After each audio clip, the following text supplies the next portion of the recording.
Hello, I'm Simon Whistler, you're watching Today I Found Out, and in the video today, the truth about Pelorus Jack. Cook Strait, located between the North and the South Islands of New Zealand, is within the zone of the Roaring Forties, which consists of strong winds that sweep across the southern hemisphere from the west.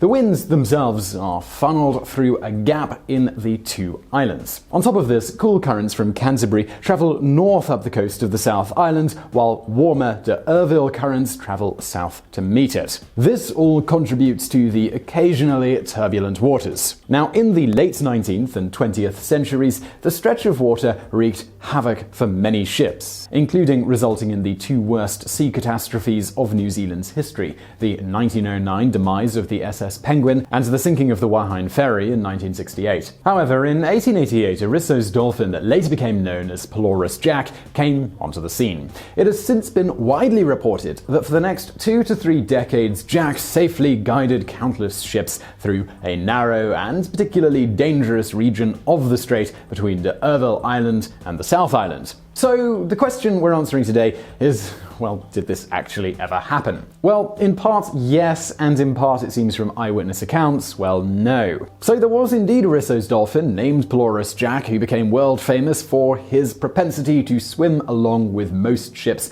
that travelled through this region of the strait. But while nearly every single modern source that we can find states that Jack actually guided the ships through a part of the strait, purportedly saving many from wrecking, and even that many captains refused to traverse the waters until the dolphin would appear, the many dozens of eyewitness accounts we read through do not back up this part of Jack's legend. Now, we should note here that there are several contemporary accounts, and these do report rumours that Jack guided ships, but none of these could be substantiated. But as for sailors and other people who actually saw the dolphin in action, they don't mention any guiding and instead describe Jack exhibiting pretty typical dolphin behaviour. Around the ships, he would seemingly just have a good time playing in the waves that the boats created. Indeed, Risso dolphins are known for not only commonly surfing in the bow waves of ships, but even those created by grey whales. As for one eyewitness account of Jack's actual behaviour, the journalist in question travelled to New Zealand specifically to see if Pelorus Jack actually existed,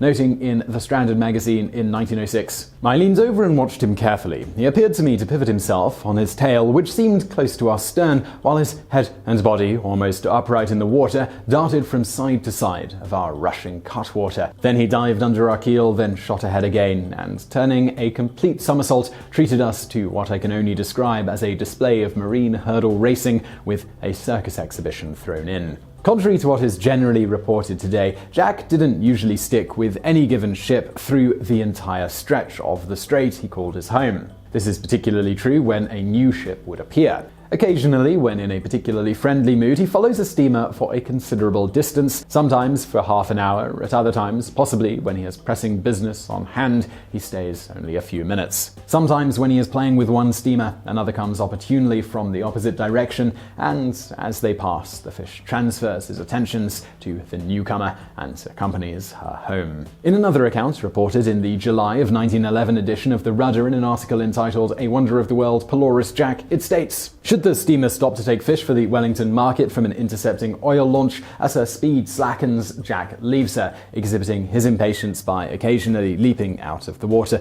a few cable lengths away until the propeller revolves again and the vessel gathers way, when he immediately resumes his gambolling at the bows. One moment darting ahead, the next fathoms deep like a grey phantom, close up under the starboard bow, diving under the keel to port, swimming quietly ahead, quickly as thought back in the curve of the bows, rolling over joyously, darting ahead and leaping bodily out of the water."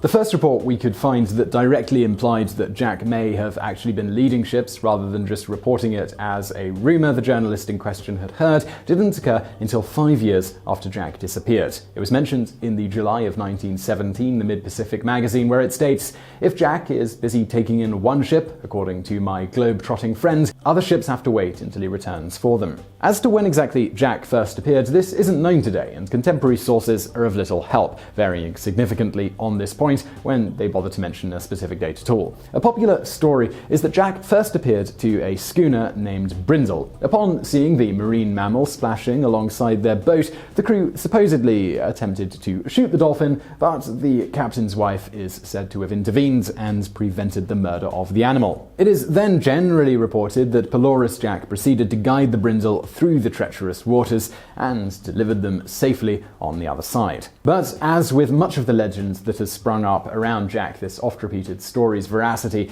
is pretty questionable. So now we come to the question of what do we definitively know about Pelorus Jack, and why did the dolphin become so famous? Well, between around 1888 and 1912, whenever a marine vessel appeared to navigate from Pelorus Sound to French Pass, Pelorus Jack would swim alongside the craft for a few minutes as previously described. This is nothing special in and of itself. Dolphins do this all the time.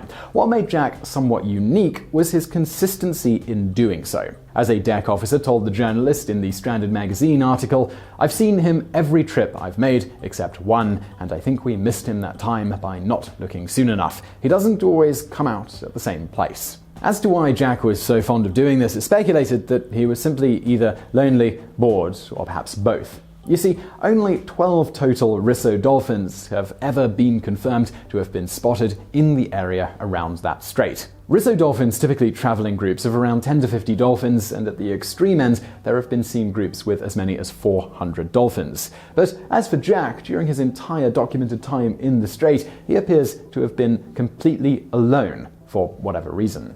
The June 1910 edition of the scrapbook perhaps sheds a little light on the subject, noting, "It is said that a school of fish similar to Pelorus Jack was first noticed in Pelorus Sound half a century ago, and that Jack is the only survivor." Risso's dolphins are extremely intelligent and social animals, so lacking those of his own kind to hang around with, when Jack wasn't sleeping or eating, he seemingly chose to pass his time by having fun with the numerous ships that traveled the strait. And while dolphins do need approximately 8 hours of sleep per day, just like humans, they don't actually ever go into a full sleep state, meaning they never become totally unconscious. Dolphins can't become fully unconscious because they don't breathe automatically, meaning that if they did become fully unconscious underwater, well, they would die. How dolphins handle this is to essentially put one hemisphere of their brain to sleep at a time. This means that the other hemisphere is functioning as if the dolphin was fully conscious. They then alternate which side of their brain is sleeping periodically. Doing this for about 8 hours per day, usually sporadically rather than 8 straight hours like a human,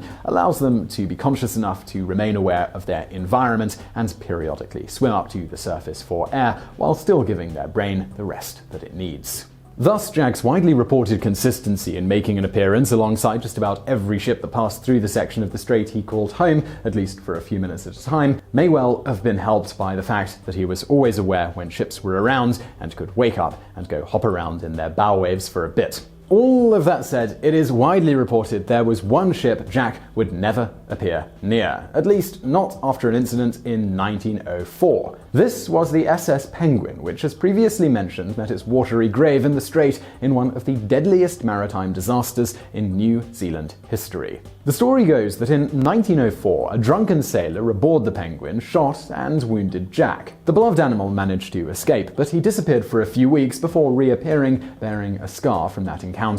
After the incident, the story continues that Jack never again guided the Penguin through the strait, resulting in the ship's demise on February 12, 1909. On that day, the Penguin started its journey in fair weather, but by the time night fell, the weather worsened and landmarks disappeared from sight. This made navigation extremely difficult. To get around the problem, Captain Francis Naylor decided to head out to deeper waters to wait for the conditions to improve. It was at this point that he ran into Tom's Rock. As per tradition, women and children were loaded into the lifeboats first, but this proved to be of little help to them. Once the first boats hit the water, the rough waters caused them to capsize, ultimately resulting in the deaths of most of the passengers. The youngest survivor, teenager Ellis Matthews, was saved by the heroic efforts of Ada Hannam, the sole female survivor, and a woman who lost her husband and 4 children in the shipwreck. The remaining 30 of the over 100 original passengers spent hours being buffeted around in the storm before they finally arrived safely on shore. As for the Penguin itself, the flooding of the engine room resulted in an explosion, leaving the remains of the boat to sink to the bottom of the sea. The story thus goes that had the sailor in question not shot at Pelorus Jack some 5 years before, the Dolphin would have guided the ship safely through that night. So, now we come to a very important question, and that's, well, is any of this actually true? Well, first off, yes, the SS Penguin really did tragically wreck in 1909, and the events of the wreck are as we described. But as we have no contemporary eyewitness accounts ever actually describing Jack leading any ship, nor any captain even remotely implying he chose to follow the Dolphin over his own charts and navigational equipment, we can safely say that whether Pelorus Jack really avoided the Penguin or not, the events of that tragic night wouldn't have changed either way. But now what about the question of Jack getting shot by someone aboard the Penguin? Did that really happen? Well, we do know definitively that Jack was injured around 1904 and disappeared for a while after. This led many to believe he'd either died or simply moved on. We know this because as a result of his disappearance and subsequent reappearance bearing a scar and rumours about how he got it swirling, a law was adopted by the Order in Council under the Sea Fisheries Act on September 26, 1904 to prevent attempts at Pelorus Jack's life, perhaps the first wild marine animal protected by law in any country. As to whether it was really a sailor aboard the SS Penguin that injured Jack, this isn't clear. Contemporary accounts differ on how Jack was injured, though a common theme among many of them revolves around some incident with the Penguin. For instance, the November of 1908 edition of the Chambers Journal references the Penguin with regards to the injury, but doesn't mention any sailor shooting at the animal, stating, "It is related that he received a nasty bump while disporting himself around the steamship Penguin and bears the scar of the encounter to this day. This hurt his dignity as it pained his side and left an indelible resentment, which Jack revenges by cutting the Penguin's acquaintance and wiping her from his visiting list." In Volume 4 of the 1904 The Leisure Hour magazine, it contrarily explains, "With the indestructible instinct of the Englishman to go out and kill something, one of the returned troopers from the South African War either actually attempted or suggested attempting to shoot Pelorus Jack." It does not, however, mention anything about the Penguin specifically. In yet another account in the aforementioned July of 1906 edition of the Stranded magazine, it notes, "He is said to have his likes and dislikes. He pays no attention to sailing vessels or oil launches, and one steamer from which a ruffian threw a harpoon at him years ago he avoids with uncanny intelligence. On the other hand, the SS Wainu is the special favourite. It is also said that the SS Penguin bumped roughly against him lately, inflicting a severe gash. Pelorus Jack disappeared for a week or two, and when he resumed his duties, he left the Penguin severely alone." So whether from a nasty bump against the Penguin or some other ship's perhaps barnacled hull, or if someone really did shoot at him, isn't known. Given the intelligence of many dolphins, it's not unlikely that if someone from one of the ships really did take a shot at him, he may well have avoided that ship, and ships that looked like it. Whatever the case, for a decade after the injury, Pelorus Jack continued happily romping around ships going through the Strait, becoming world famous in the process, and something of a tourist attraction. The likes of Mark Twain and English author Frank T. Bullen were among those who visited New Zealand to see Pelorus Jack in action. Beyond this, postcards featuring Pelorus Jack began making the rounds. The Inter-Islander ferry service used a silhouette for their logo, and a Scottish country dance was even designed with him in mind. That's not to mention that he got his own chocolate bar named after him, and several songs were written in his honour through the years. In all, Pelorus Jack spent approximately 2 to 3 decades swimming beside ships travelling through the treacherous waters and inlets of a section of Cook Strait. However, in April of 1912, Jack mysteriously disappeared, never to be seen again. We can only assume that his final words were, "So long, and thanks for all the fish," or squid in this case, as that's the preferred fare of Risso's dolphins. So the only question that remains is, well, what happened to him? Considering Risso dolphins typically live between 20 to 40 years, and Jack was, at minimum, in his mid-20s when he disappeared, it is possible he died of natural causes. This is especially likely considering his appearance resembled that of an older dolphin towards the tail end of his time in the Strait. It's also been speculated that some whaler or other may have done him in, and there are even several varying accounts of people claiming to have witnessed his demise. Whatever really happened, in the century since his last appearance, Pelorus Jack's legend has grown, and he continues to be remembered fondly by New Zealanders, whether he really ever guided any ships through the dangerous waters or not. So I really hope you found that video interesting. If you did, please do hit that thumbs up button below, and don't forget to subscribe. We've got brand new videos just like this every day of the week. Also, let me thank our patrons on Patreon. They help make daily videos like this possible. If you want to support us as well, please do consider heading over to patreon.com/TodayIFoundOut. And as always, Thank you for watching.